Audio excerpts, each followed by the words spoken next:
मोदी सरकार 11 वर्ष ओडिशार नुआ सरकार 1 वर्ष उपलब्धि आम या प्रेस वार्ता ये प्रेस वार्ता उपस्थित थी दुई विधायक एक पूर्वतन विधायक नाउचौक मीडियार संयोजक मानस बक्षी और सामने उपस्थित समस्त इलेक्ट्रोनिक्स प्रिंट मीडियार बंधु मैंने माँ समलेश्वरी पीठरे माँ समलेश्वरी माटी आज सरकार वर्षपूर्ति 12 तारीख मत ये आसबार सुयोग देखिबार माँ पाखे कृतज्ञता माने नमस्कार नतमस्तक करुच्ची। बंधु मैंने ये गोटे साधारण तारीख नुहे यह नुआ इतिहास स्मृति दिवस एक विश्वास अभिव्यक्ति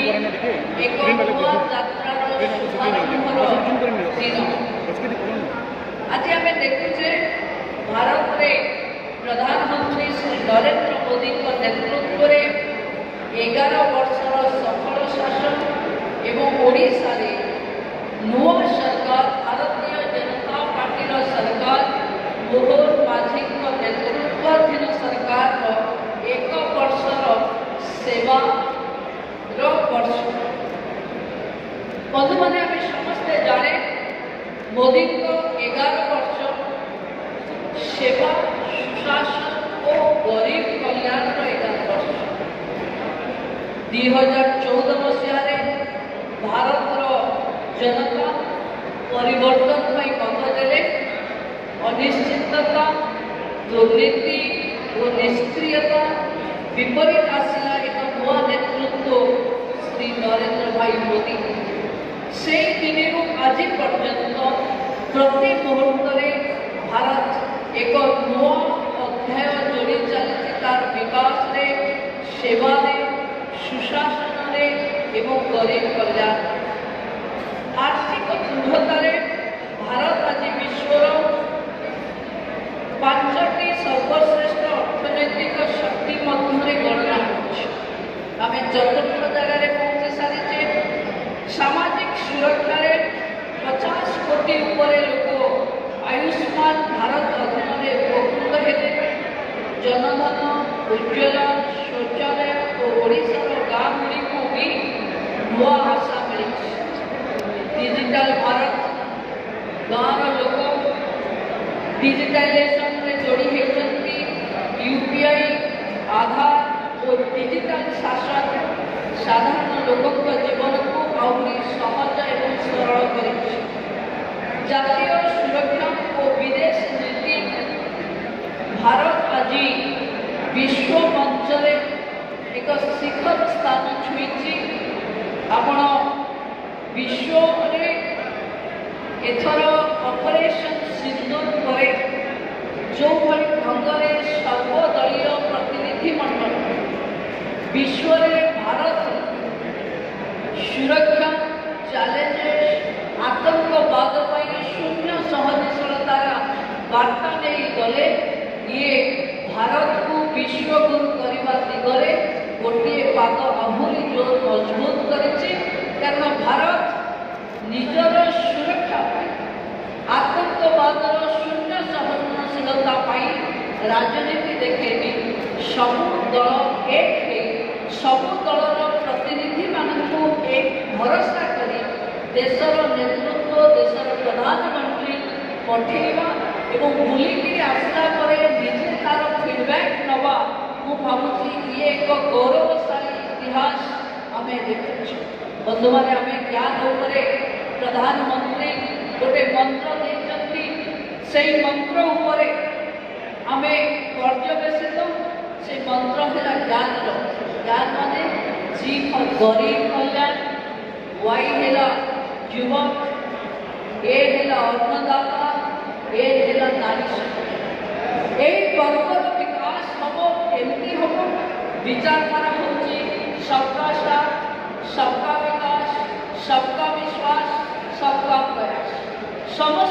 साथी नहीं गरीब कल्याण प्राथमिकता दिए देशर सर्वनिम्न जगह ठिया व्यक्तिर अंत्योदय करने लक्ष्य आज मोदी सरकार आगक बढ़ी चली मुझे थे आपण कृतज्ञता जनाऊँच मोदी सरकार में 11 वर्ष एवं मोहन माझी सरकार 1 वर्ष माने 11 में 1 जोड़ी है डबल इंजिन विकास स्पीड 111 हमें अस्मिता कथा कही सरकार ओडिशार आत्मा आम ओडिया अस्मिता श्री जगन्नाथ संस्कृतिर संरक्षण प्रचार प्रसार सरकार 500 कोटी टंकार कर्पस फंड व्यवस्था करिछि जोटा शपथ नबर गोटे घंटा पर कैबिनेट को आसी ये व्यवस्था करिसंती ओडिशार समृद्ध कला ऐतिह्य स्थापत्य साहित्य और संस्कृतिर संरक्षण और प्रचार प्रसार उद्देश्य ओडिया अस्मिता भी 200 कोटी टंकार कर्पस फंड व्यवस्था अच्छी ओडिया अस्मिता भवन निर्माण अनुमोदन सरी पूज्य पूजांक पद्म पुरस्कार प्राप्त व्यक्ति जो मैंने जीवित अच्छा से 30,000 टंका सम्मान राशि आम सरकार राज्य सरकार प्रदान करुच्ची आम सरकार लक्ष्य अच्छे बंधु मैंने आम एक नुआ सरकार वर्षे धरी 12 को 12 आज वर्षे है अर्थनीति आम अर्थनीति 9.5 लाख कोटी टंका अर्थात 113 बिलियन अमेरिकीय डॉलर आम टार्गेट आम विजन 2036 सुधा जेबे ओडिशा विकसित होते आम 500 बिलियन अमेरिका डॉलर अर्थनीति में पहुँचबू एवं 2047 जेबे माननीय प्रधानमंत्री स्वप्नर विकसित भारत 2047 हो सेतबले ओडिशार अर्थनीति 1.5 ट्रिलियन अमेरिका डॉलर में पहुँचो ताने प्रधानमंत्री जे डबल इंजिन विकास ग्रोथ इंजिन ओडिशा तार आम सफलता देखिए बंधु मैंने आम नीति आयोग परामर्श एवं 3.2 लाख अधिक जनता परामर्श नहीं राज्य एवं आंचलिक कर्मशाला आधार में विकसित भारत 2047 विकसित ओडिशा 2036 एक विजन डॉक्यूमेंट प्रस्तुत करिचु जो आम 500 बिलियन अमेरिका डॉलर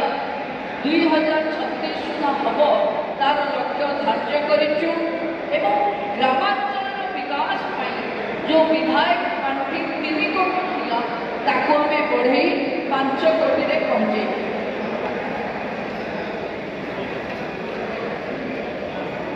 आपणकर बरगढ़ जिलार 2 विधायक पाखे बसुंट बरगढ़ में सब धनुजात्रा हुए किंतु कलाकार मानू सम्मान राशि बोधे प्रथम थर 170 जन कलाकार को 10,000 टंका लेखा सम्मान राशि आम सरकार प्रदान करिछि एवं धनुजात्रार अनुदान राशि को भी आम बढ़े बंधु माने समृद्ध ओडिशा करने महिला सशक्त एवं समृद्ध करने पड़ो जो कथार सुभद्रा आम 1 कोटी अधिक महिला को उपकृत करेचु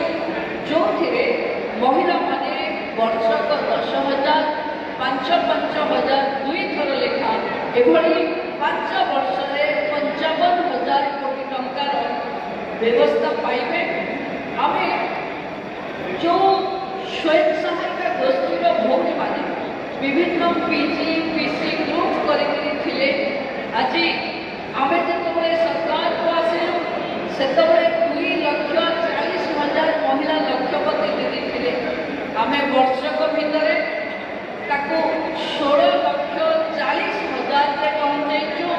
ଯାହା ଭାରତ ବର୍ଷରେ ଓଡ଼ିଶାକୁ 1 ନମ୍ବର ସ୍ଥାନରେ ନେଇଛି।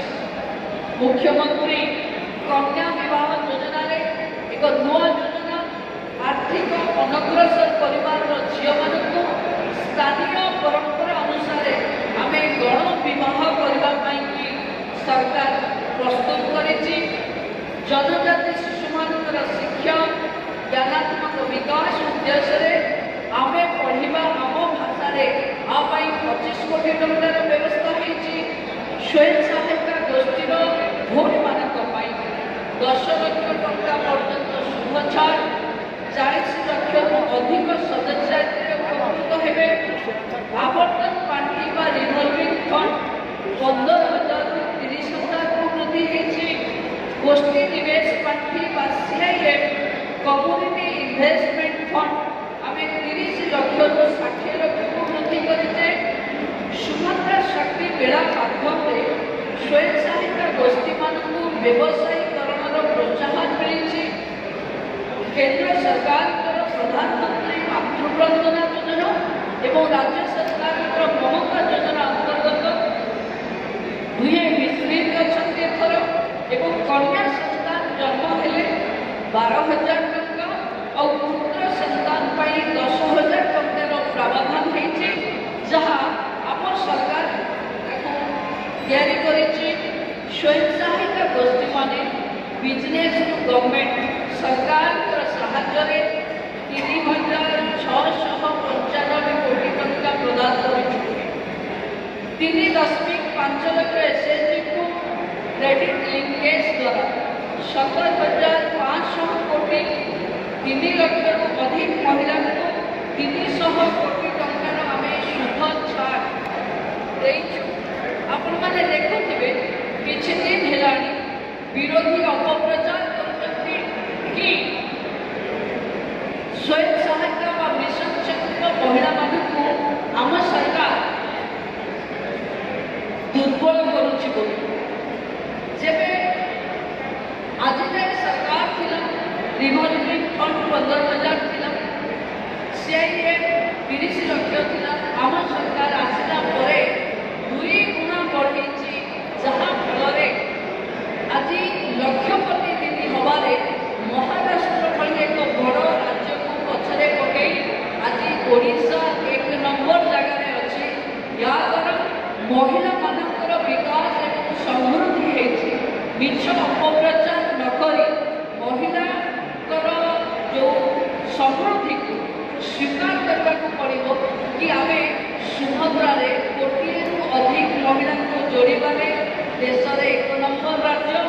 ଏବଂ ମହିଳାମାନଙ୍କୁ ଲକ୍ଷପତି ବନେଇବାରେ ଆମେ ହେଉଛେ 1 ନମ୍ବର ରାଜ୍ୟ। এই ବର୍ଷକ ଭିତରେ ହିଁ ଇଏ ସରକାରର ଇଏ ହେଉଛି ସବୁଠୁ ବଡ଼ ସଫଳତା। ଆମେ ଜାଣିଛେ କେବଳ ମହିଳା ମନ୍ତ୍ରୀ କୃଷି ଏବଂ କୃଷକ ସଶକ୍ତିକରଣ ପାଇଁ ବି ଆମ ସରକାର 800 ଟଙ୍କାର ଇନପୁଟ୍ ସବସିଡି କୁଇଣ୍ଟାଲ ପିଛା ଦେଇଛି। ପ୍ରତି ଉପଖଣ୍ଡରେ ଶୀତଳ ଭଣ୍ଡାର ପାଇଁ ନିଷ୍ପତ୍ତି ହେଇଛି। ମୁଖ୍ୟମନ୍ତ୍ରୀ କାମଧେନୁ ଯୋଜନାରେ 15 ଲକ୍ଷରୁ ଅଧିକ ଦୁଗ୍ଧ ଚାଷୀ ଉପକୃତ ହେଇଛନ୍ତି ଏବଂ ପ୍ରଧାନମନ୍ତ୍ରୀ ଫସଲ ବୀମା ଯୋଜନାରେ ଖରିଫ ଏବଂ ରବି ଫସଲ ପାଇଁ 36.01 ଲକ୍ଷ ଚାଷୀଙ୍କୁ 19,000 କୋଟି ଟଙ୍କାରୁ ଅଧିକ ଟଙ୍କାର ଋଣ ଦିଆଯାଇଛି। ବନ୍ଧୁମାନେ, ଗାଁ ବିକାଶ ହେଲେ ଦେଶ ବିକାଶ। ଆମ ସରକାର ଆସିଲା ପରେ ମହାତ୍ମା ଗାନ୍ଧୀଙ୍କର ସ୍ୱପ୍ନର ଗ୍ରାମ ସ୍ୱରାଜ ମାନନୀୟ ପ୍ରଧାନମନ୍ତ୍ରୀଙ୍କ ନେତୃତ୍ୱରେ ଗାଁର ବିକାଶକୁ ପ୍ରାଧାନ୍ୟ ଦେଇ ବିକଶିତ ଗାଁ ବିକଶିତ ଓଡ଼ିଶା କାର୍ଯ୍ୟକ୍ରମ ଅଧୀନରେ 2,000 କୋଟି ଟଙ୍କାର ବ୍ୟବସ୍ଥା ଏ ବର୍ଷରେ ଖର୍ଚ୍ଚ କରିବା ପାଇଁ ରଖାଯାଇଛି। ଗ୍ରାମ ସଭା ଆଧାରରେ ଗାଁର ବିକାଶ ଇଏ ମାନନୀୟ ପ୍ରଧାନମନ୍ତ୍ରୀଙ୍କ ଭିଜନ ଗ୍ରାମ ବିକାଶର ଧ୍ରୁବୀକରଣ ହେଇଛି। ଆମେ ଅନ୍ତୋଦୟ ଗୃହ ଯୋଜନାରେ 3 ବର୍ଷ ଭିତରେ 7,500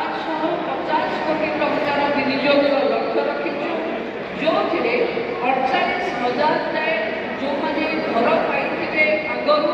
कि पक्का घर कर से घर जोगे देवाई राज्य सरकार ये निजस्व योजना आम यही योजन 30 मार्च 2025 दिन 60,000 हिताधिकारी को घर मंजूर कर सारी सेतु